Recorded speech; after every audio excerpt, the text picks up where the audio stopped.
Victoria isn't the name she was born with, but the name she seized at sword point.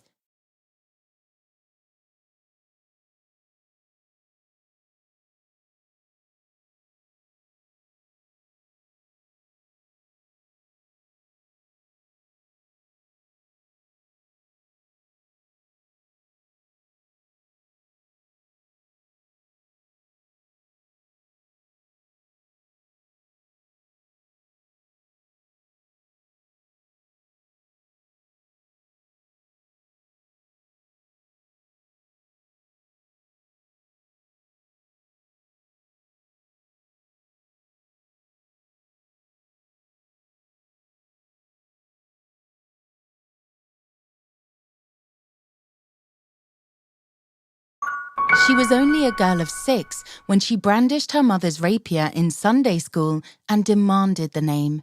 It was prettier than hers, and no one is allowed to have anything prettier than hers. The former Victoria was stripped of her sundress, for that was prettier as well, and left to recite poetry in underclothes and tears.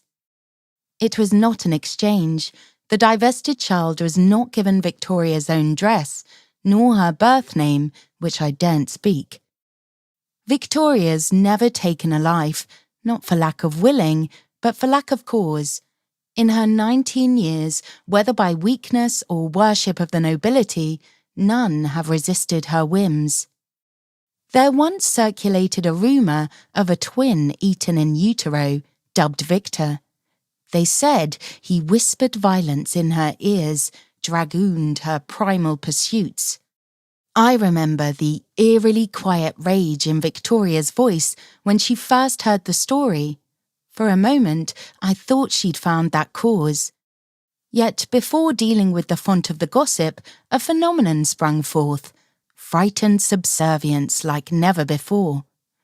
In the end, she fed the tale and cackled the way home to her manor. Being thought a stringed puppet was a small price for absolute vassalage. That was the mistake of the hunted witches. They dangled from the fringes of society like rotting apples ripe for archers.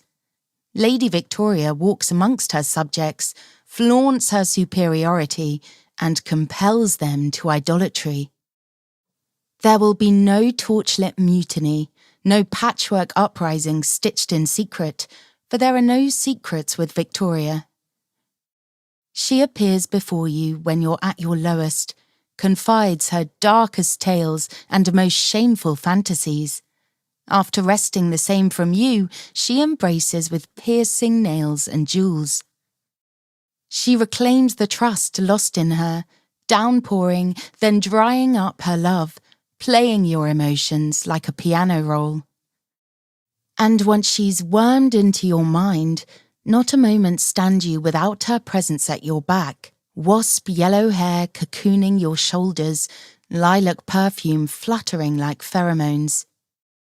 You've become a member of her hive, showing just enough sweetness to stay your wings whenever you should think of leaving. No, none can keep a secret from her. None but me. Her beauty I ever wonder at. Oft it is spoken, even sang of. They say she is not a countess, but a goddess, inhumanly beautiful. To some, unsettlingly so. But I have never borne sight of her, save quick glimpses from beneath my blindfold, for there is one thing of remark to me that surpasses Victoria's own: my eyes. I inherited them from my father, a parting gift. He was a briefly gallant man with bewitching eyes who swept my mother into a romantic whirlwind, only to discard her once he found his fancies gratified. One day we fled to this village, mother and I, from a barony that traded in women's bodies, and only after mother scraped the depths of her purse, left without a coin to furnish another new beginning, did we learn of Victoria's penchant to requisition the beautiful. With all haste, Mother drew a length of black silk around my eyes, for fear that, were they ever to meet Victoria's, she would claw them out and dip them in bronze. And so it is, I've found myself pretending blindness this decade past, only free to drink the light in privacy. Yet I shiver at the thought that even this ruse, the last bastion of secrecy, is soon to crumble, for this morn I found on my doorstep a letter sealed with a V in purple wax. An invitation to Violet Hill Manor, Victoria's private residence.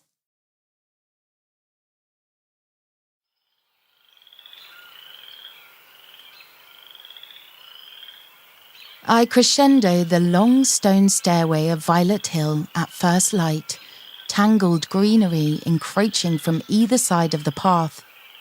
I want to shed the blindfold and walk faster, to run, before the plants overgrow and bury the path, and me along with it. But she's watching, I know. I imagine Victoria's golden hair frosted behind a window in a tower, pressing fingertips to the glass through elbow-length gloves. I'm told she wears the finest dresses, bespoke garments sewn in compliment of her visage. Her favourite is said to be a draping midnight gown with princess sleeves, like a costume out of an opera. I've always dreamt of owning such finery for myself, of escaping my impoverished trappings and twirling in extravagance at high society balls, nothing to obscure my sight. I force myself to climb one step at a time, mask tight over my eyes, feeling for the next landing with my toes.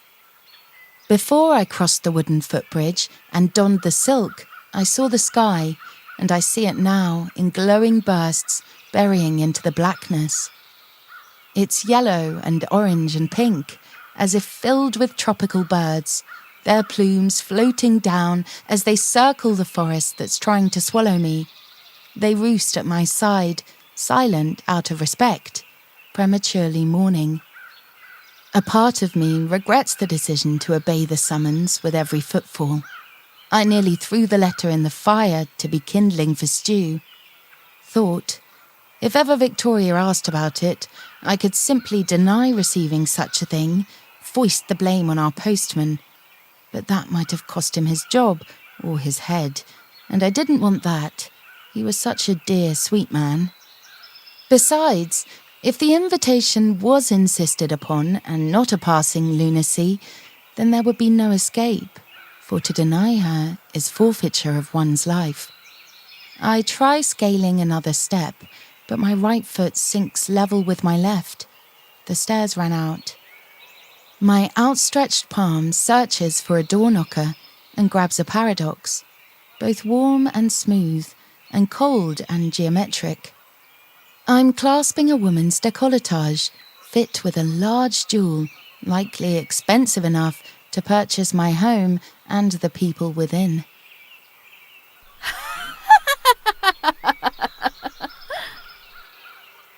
My cheeks burn, and I snatch my insolent hand away. Please forgive me, Lady Victoria. It was an honest mistake, I swear to the heavens, and one that will never repeat. Despite my apologies, her laughter remains, echoing and frightening away the birds. It's not malicious, though, at least not for this moment in time. It's laughter that makes a performance of how splendidly thick we are, but insinuates she might plunge a dagger into my heart once we're someplace more private. Welcome to Violet Hill. Please, won't you come inside? I cease apologies and stand up straight, then search for footing in preparation to shadow her, but she takes one of my hands in hers, gloved, as I imagined, and leads me through the threshold. It's hotter than I expected.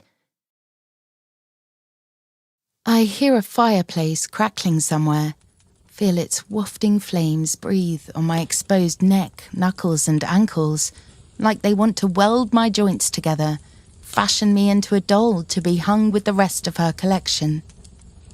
I gingerly step forward, and my shoes settle into plush carpet while the front door rasps shut. Shrieks and leathery flapping erupt, bats roused from rest. If only I could find my way like them, listen to my own screams echoing off the walls, then maybe it wouldn't matter if my eyes were discovered. Victoria guides me further inside. I find it strange the countess answered her own door and is now taking her own guest. "Is your retainer out?" I do not permit servants to enter my manor. Since the death of the former count and countess, I've lived here alone. Fright twists up my leg like vines slithering in from the forest. Why ever would a countess bar her own help? Are there secrets buried on the grounds so grave even her retainer can't know? I recall in stark detail murmurings after the death of Victoria's parents, of nightshade and wine. I feel ghastly for even thinking it. How lonely her existence must be, losing her only relation so young and sequestering inside this dark Gothic mausoleum of a manor. This manor that, concerning the village, she has opened to I, and I alone. She might have entertained government officials and foreign nobles in respect of her obligations as countess, but whatever her reasons, no others has she bestowed this honour, and for me to spin that a black mark on her character is simply churlish. And more than that, this sensation of being chosen, granted membership to an exclusive coterie, is something that I haven't felt once in the span of my life. Special. I quite like it. I stop, reminding myself that it is a fool's paradise. I must cast away from it and anchor myself firmly on the ground. I mustn't lose sight of my principles because I'm paid regard by a beauty. I mustn't forget my suspicions, wanting though I may be for evidence, and I mustn't forget what kind of person she is. Reviled by those beneath her, yet demanding of their devotion. That side of her has yet to show itself, but it's beneath the surface, waiting to strike. We ascend the main staircase, gliding our hands along opposite banisters, and a layer of dust soils my fingers. Any lingering doubts that servants weren't allowed entry are laid to rest. As I swipe up the dust, I mildly worry she may chop off my hands in the town square for thievery. If not for taking her dust, then for taking her air in my lungs. Once, when we were in Sunday school, the last year before she left for private tutelage, a boy dipped his pen in her inkwell without asking. She was the only 10-year-old with nails sharp enough to carve wood, and her slap knocked him to the floor and left him with a scar that stamps his cheekbone to this day. I wonder what would happen were I to caper a duel. Would death be enough? Or would she follow me to the afterlife, heat a poker in the flames, and brand her image into my skin? The stairs run out again. My hand skips from banister to stone, a statue. I trace it over claws, bent knees, a wing, before she takes me away. The walls are wooden, chiseling intricate pictures beneath my palms. I can't make out the scene from mere glimpses, but I'm certain I feel a relief of a sword. Aren't you going to ask where I'm taking you? No.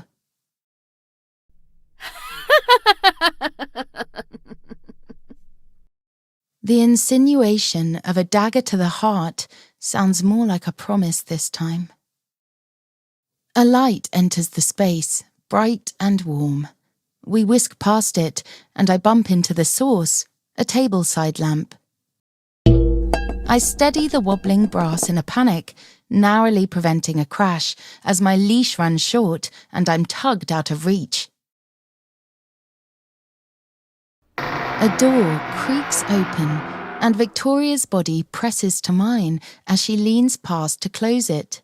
She releases my hand, footsteps wandering into the room.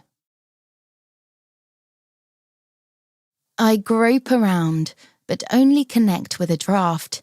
There's an open window, a ripple of cold air flapping curtains. Lilac perfume hangs thick in the air. It chokes me, and I can taste it on my tongue. I'm almost certain this is her bedroom. I anticipated an interview over a roast, wine in my belly, the meat's carving knife at my neck, her trying to make me slip up and expose the hoax. She would remove my blindfold, force me to open my eyes, and wave a severed head in front of me. I would be unable to hide a disgusted reaction, and the pendular head would solemnly watch my screams, while Victoria cackled, "I've found you out." Lady Victoria? There's a soft thump and the shrieking whistle of someone playing with fabric. Something on your mind? Not that I don't appreciate the invitation, my lady, but may I ask, what do you desire from me? 2 more thumps, a patting. Come, sit. I drift toward the lyrical voice, steadying myself with a bedpost and ducking into a seat at the edge of her mattress, a velvet bed curtain sweeping over me. Her presence bears down like a royal scepter digging into my skull, trying to wrangle me to the ground, into submission. What sweet pain it would be to kneel before a mightier woman, bend to natural order like a house pet, simplify life and structure in exchange for obedience. I straighten my spine, hold my chin up, and unfurl my fists on the blanket. That slight movement brushes our hands together, and I feel the scepter again. She entwines our pinkies, lifts our knuckles to my jaw, and turns my face toward her. The lilacs in the room smell withered and musty, but from her pulse points they bloom fresh and intoxicating. She inches closer. Her breath is warm on my face. I think it the smoke from my apprehension burning away. What do you believe I desire? To take my eyes, to bleed me out from the sockets and perform experiments on my cadaver. Or perhaps companionship. I'm the only girl your age left in the village, aren't I? And Violet Hill is a big place, or so I'm told. Without even your retainer here, it must get rather... The tip of her nose touches mine. She hums thoughtfully, and I feel her head tilting, like she's preparing for a kiss. She unlocks our fingers and stands from the bed, and her footsteps wander from me again. I hear the drawn-out wooden scraping of a drawer, a metallic ringing, and then the sharp clap of the drawer shutting. I tense, inadvertently holding my breath. A knife? A silver spoon to scoop out my... Relax, it's only a hand mirror. I do relax, as if it were an order, but only for a moment. She procures another mystery artifact from a drawer, and the wispy scratching of hairbrushing follows. I want to be perfect. This'll be your first time, won't it? I flush, touching the back of my neck, tracing beading sweat and fraying hairs winding their way into my bun. She can't possibly be suggesting... I suppose we are of that age, but this is quite sudden. I haven't even read the literature, Not that I've chanced on any literature about such workings. I'm not even sure it's been printed. Right now, I'm not sure of anything beyond these walls. My first time? Yes.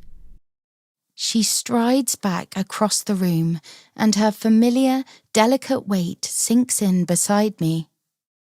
Your first time seeing me. The hairs on my arm raise. I'm suddenly aware of the cold wind blowing in, prickling goosebumps on my skin. Out of sight, my eyes widen.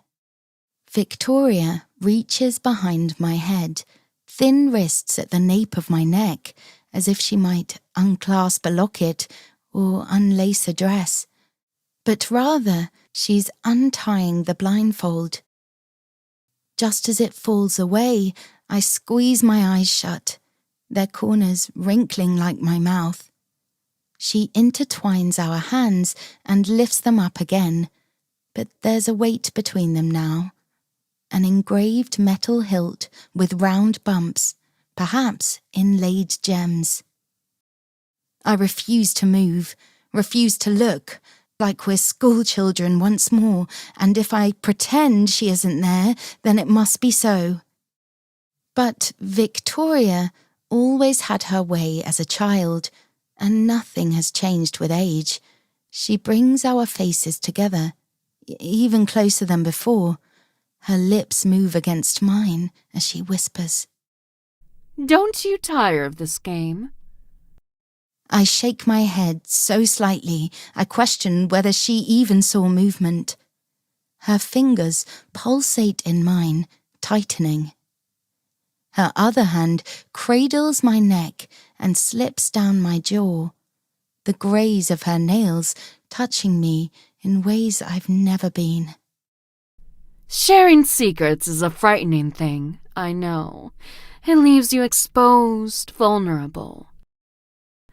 But the relief once everything is out in the open, when you can be seen and loved for your truest self, there's nothing quite like it. She rakes an unexpectedly sensitive spot at the base of my collarbone, and I tremble, gasp. Her tongue slips into my open mouth, and there's something plump on it. I sink my teeth in. Juice gushes, the taste sweet and foreign. A berry? The ripe, wet nectar drips between our tongues, and we share in the flavour. When her soft lips part from mine and I'm left ragged and breathless, I finally open my eyes. I do tire of the game. I tire of her beauty being a thing of song. I want to behold it first-hand. She turns her head away, gazing into the object we clasp, the hand mirror she spoke of. The image reflected back stuns me. I see now that tales of her fairness were without embroidery. Angelic features sculpted from scripture, portrait of eminence. My own face I don't recognize. The woman I was to the world this past decade was blind, unremarkable. These eyes, shockingly clear flashes of emerald, are not me, are not mine.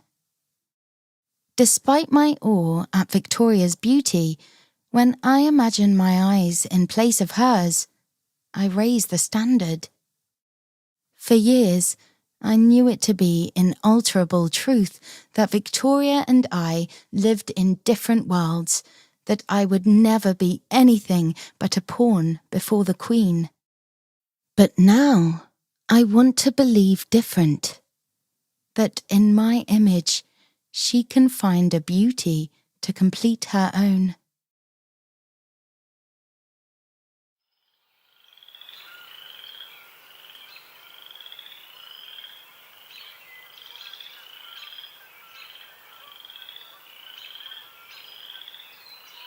There was a boy who dreamed of being rich and one day met a very wicked witch that promised him a castle and gold. Turned to a cat locked in her castle cell, gifted a collar with a golden bell, while the witch dined on the soul he sold.